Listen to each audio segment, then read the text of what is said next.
Bonjour les petits cœurs, on va faire un tirage sur la famille. Parce que la famille, quelque part, on est avec des gens qui sont tellement proches de nous que on voit un petit peu tout, tout- tout ce qu'il y a derrière le masque des apparences. Parce qu'à force de contempler un peu les uns les autres, on voit un peu à la fois les travers et à la fois les défauts et les qualités.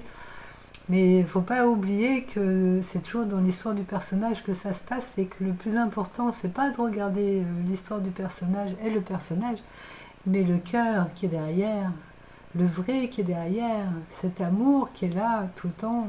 Et si on s'est choisi dans la famille pour être ensemble, c'est pour expérimenter surtout cet amour-là, davantage cet amour-là, je voulais dire. Et, euh, et je sais que c'est pas facile parce que il y a des fois des situations qui sont pas évidentes à accepter. Et c'est justement pour ça qu'on se l'est donné à vivre dans la famille parce que le lien familial peut permettre de réussir des acceptations qu'on n'arriverait pas à faire autrement. Alors on va faire un tirage à deux choix et on va voir les messages qui vont venir pour les deux, les deux cartes. Mais là encore, plus on va être en paix soi-même, plus on va savoir habiter la paix qu'on est, plus il va être simple justement de vivre tout à partir de cette paix-là. Hein. Mais c'est vrai qu'au départ, c'est un challenge, je le reconnais. Hein. Allez, bah là, j'ai plutôt envie de regarder l'adulte qui prend le bébé dans ses bras, plutôt que le titre. Accueillir, j'aurais même envie de dire accueillir l'enfant intérieur, même si c'est un adulte, accueillir l'être sage et pur qui est à l'intérieur de chacun. Et là, alors c'est marrant, à chaque fois ça parle des autres, mais en fait quand on est dans le soi, on voit qu'il n'y a pas d'autre. Parce qu'il n'y a que le soi, que l'unité.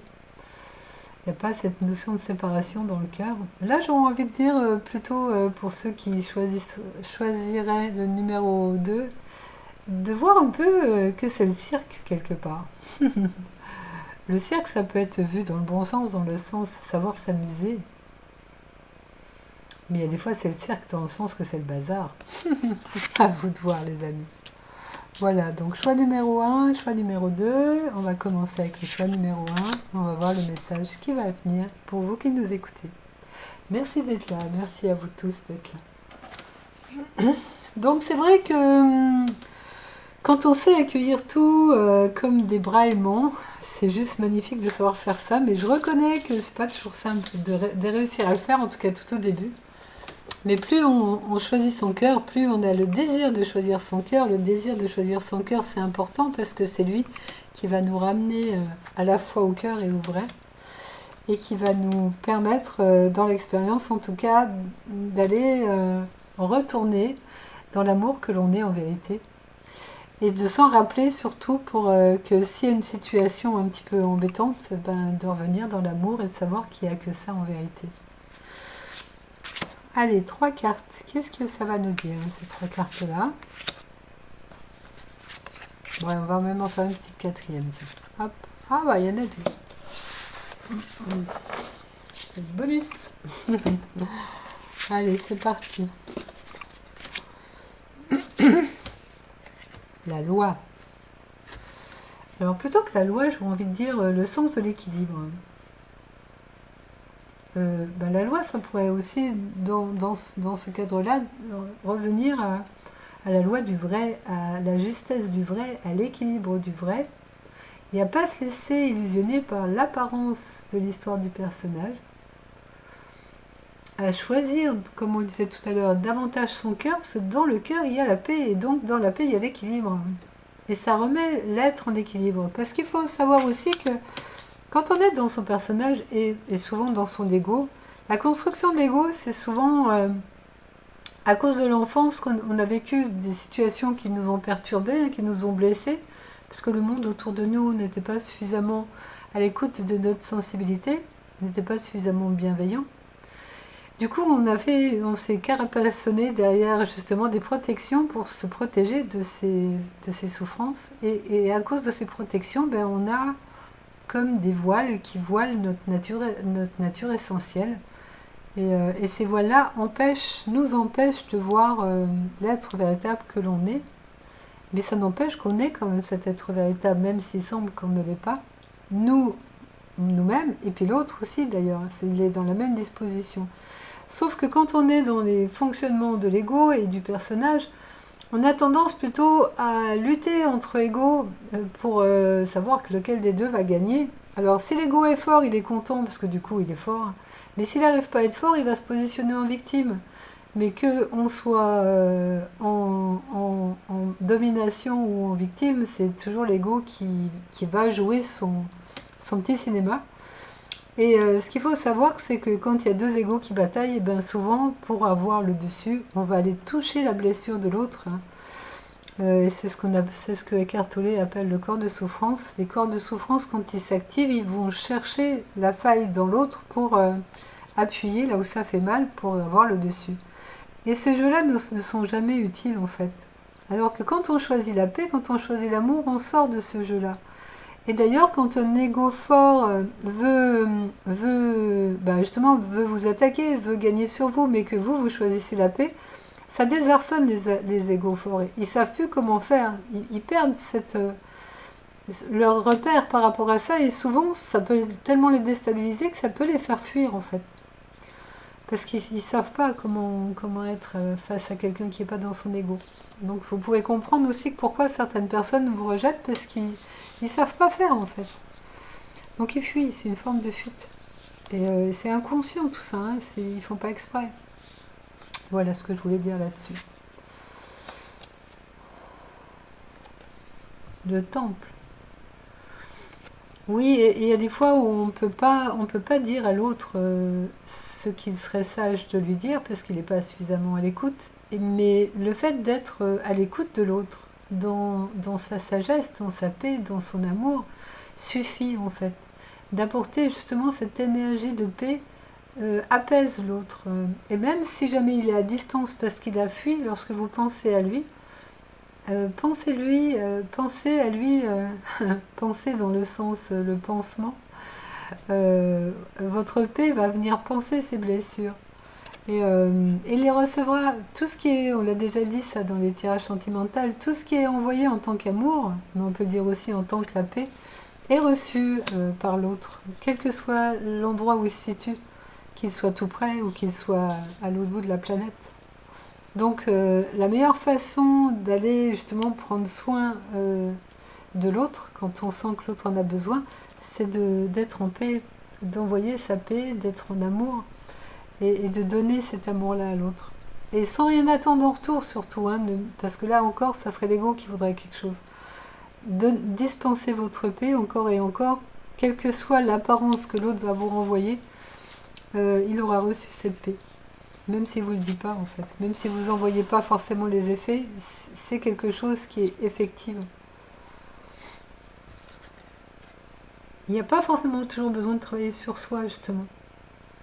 Ça c'est encore quand on croit être un personnage et qu'on croit que le personnage a besoin d'être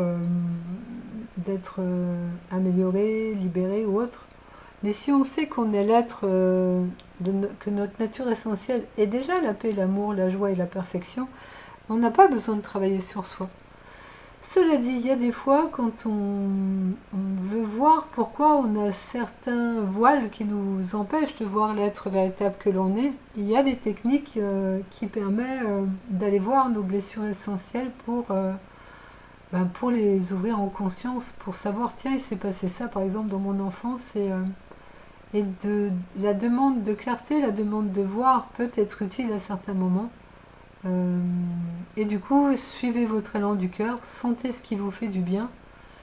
Mais sachez que si vous vous rappelez que vous êtes l'être pur et parfait que vous êtes déjà, vous pouvez vivre cette légèreté d'être. Et s'il y avait besoin de faire un travail de nettoyage ou autre, ça viendrait naturellement. Par le fait de vibrer haut, les nettoyages se font d'eux-mêmes. Cela dit, comme je dis, des fois, on peut sentir de faire un soin énergétique, une constellation familiale.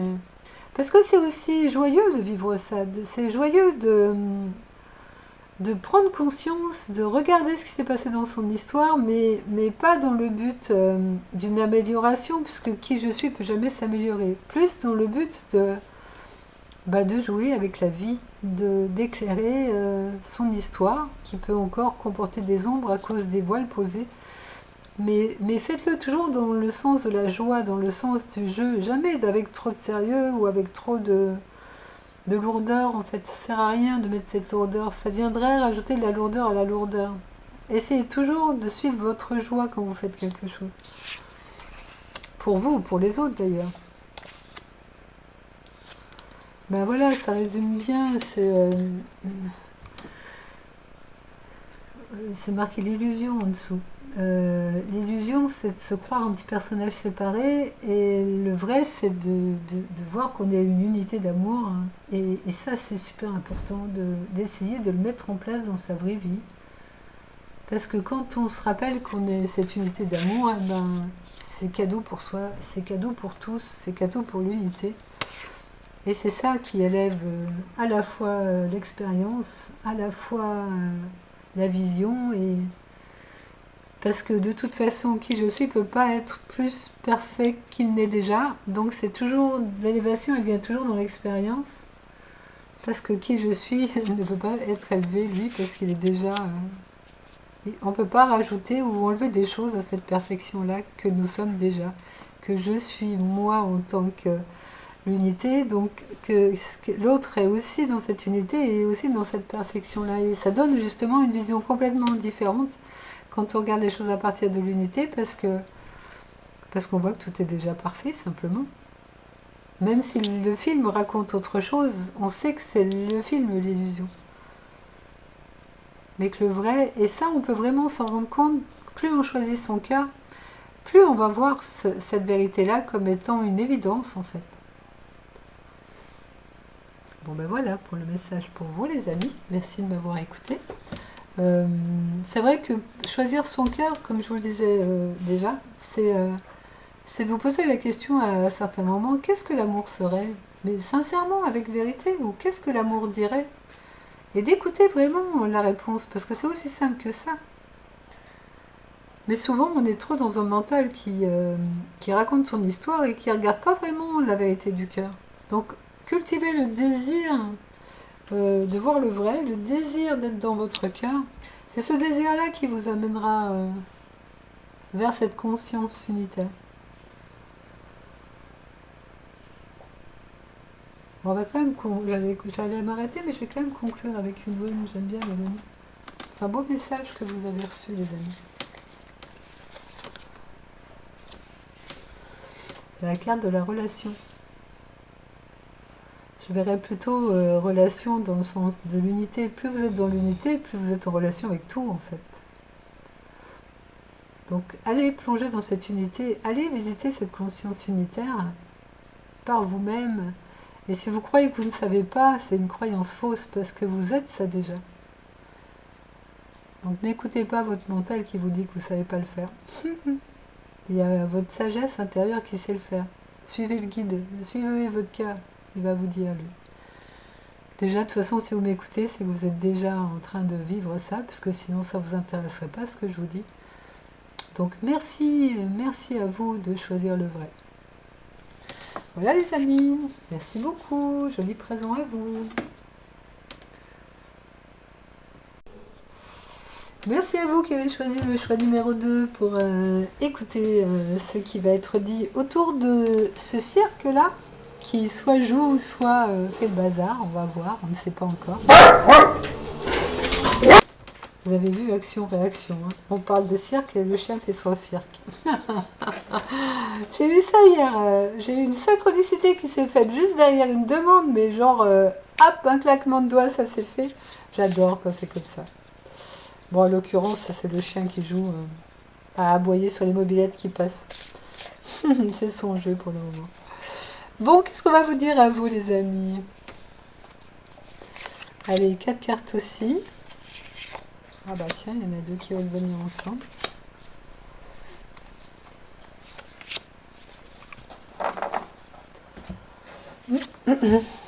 La lumière. Et oui, ça c'est génial. Hein.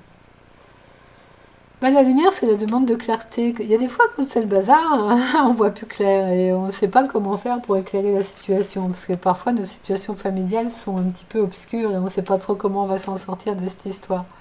Alors, on peut demander à la lumière de venir, de nous éclairer, de voir, de nous faire voir. Et d'ailleurs, moi, c'est quelque chose que j'utilise régulièrement. C'est quand je vois pas clair dans une situation, je fais la demande. Faites-moi voir le vrai. J'arrive pas à voir, donc montrez-moi. Et la plupart du temps, j'ai une réponse qui arrive. Alors, elle arrive soit intuitivement, soit dans un rêve, ou ça peut être aussi par des amis qui me racontent quelque chose, une émission qui passe et qui me montre quelque chose, ou des synchronicités autres.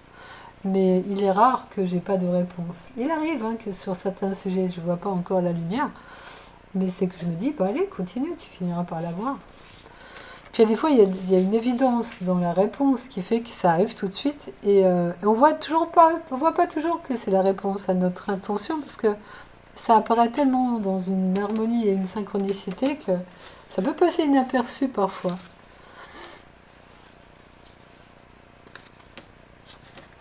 On a la carte de la séparation et on a la carte de la femme. Alors je vous laisse un peu voir qu'est-ce que ça pourrait vous dire à vous, ces deux cartes qui viennent ensemble.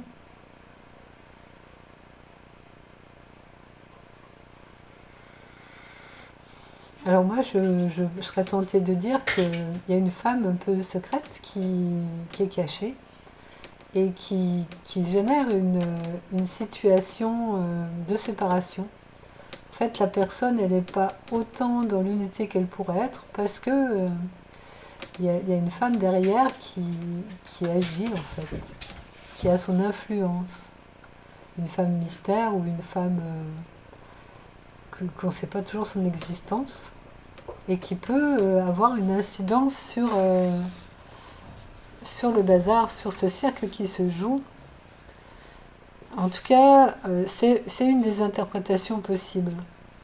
Mais on peut aussi reprendre ça en disant que la femme, le côté féminin, puisqu'on a tous un côté féminin, même lorsqu'on est un homme, a cette capacité intuitive de voir la lumière et de voir les masques, des choses masquées. Moi, je sais qu'une fois, j'ai voulu avoir une explication au sujet de quelqu'un et j'ai eu un rêve très éclairant sur le pourquoi du comment, qui m'a vraiment montré la vérité en fait. Alors il y a des fois où on a cette capacité soi-même, des fois on peut faire appel à des gens qui sont médiums et qui peuvent vous éclairer sur des choses.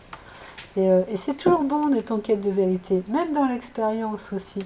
Parce que choisir le vrai, c'est choisir ne pas se faire berner en fait.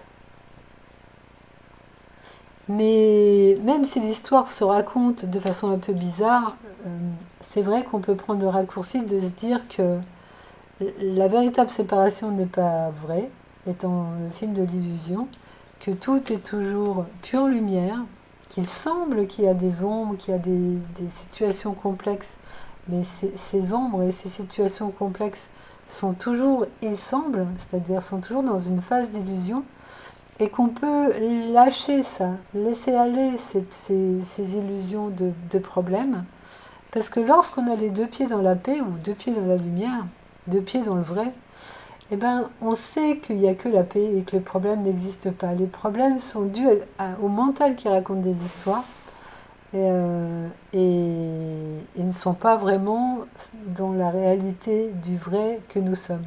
Les sages en Inde, ils disent que ce qui est vrai est ce qui est constant. Et ce qui est constant est la paix. Parce que dès que vous vous mettez dans le silence de la présence, dès que vous faites pause et que vous faites un peu taire le mental, vous trouvez une paix qui est toujours, toujours, toujours là et qui est toujours, toujours en paix. Et qui est dans cette paix-là, aucun problème n'existe en fait. Et ces non-problèmes qui existent sont constamment là. C'est-à-dire qu'il y a toujours un espace de non-problème qui existe réellement. Les problèmes qui sont en surface d'une illusion qu'on croit parce qu'on croit à ce que dit le mental. C'est une croyance fausse en fait. Alors on peut continuer à croire ce que dit le mental, et notamment quand on parle de séparation, c'est toujours une vision duelle du mental, parce que l'unité ne connaît pas la séparation. Donc après, quand on sait ça, on peut se dire, qu'est-ce que je choisis de croire? Est-ce que je continue à croire la séparation? Ou est-ce que je choisis le vrai de savoir qu'il n'y a que la paix en vérité? Et c'est un peu ça le deal après, c'est où je porte mon intention. Est-ce que je vais écouter le monde à partir de ma tête et de la dualité? Ou est-ce que je vais écouter le monde à partir de mon cœur, de la paix et du vrai? Parce que dès qu'on est dans la paix ou dans la lumière, il n'y a plus de problème. C'est vraiment plus qu'un jeu en fait. On va savoir qu'on joue une histoire. On joue une histoire. Pourquoi? Pour se ramener au vrai. Mais pendant ce temps qu'on joue, il y a des fois on peut se perdre dans le faux, parce qu'on prend le faux pour vrai. Mais on a le droit de faire ça en fait, parce que c'est aussi parce qu'on va dans le faux qu'à un moment donné on choisira de ne plus être dans le faux, parce que c'est dans cet endroit-là qu'il y a trop le bazar, et qu'on en a marre du bazar. Et il y a des fois, il faut que certaines personnes en aient ras-le-bol pour se dire « Ah non, mais il faut quand même qu'il se passe quelque chose d'autre, quoi. » Malheureusement, souvent, l'humain, il a besoin d'être trop souvent dans la souffrance pour arrêter de vouloir la souffrance et de choisir autrement. Et lorsqu'il va vraiment choisir autrement, il va choisir le vrai. Et là, il va trouver l'espace de paix qui est là. Donc tout ce jeu, ça va nous servir, et c'est toujours le cas, de nous ramener au vrai, de nous ramener au soi, de nous ramener à l'unité. Donc c'est aussi intéressant de voir cette carte comme soit je vois qu'on joue, auquel cas on peut jouer à ce qu'on veut, c'est pas grave, puisque la paix reste intouchable. Soit je vois que c'est un bazar et je crois que c'est le bazar et du coup je me perds dans des croyances fausses, mais j'ai le droit aussi de faire ça. Jusqu'à ce que j'en ai marre d'être dans le faux et dans les dualités et dans les problématiques et qu'à ce moment-là je vais enfin choisir la paix, quoi, une bonne fois pour toutes.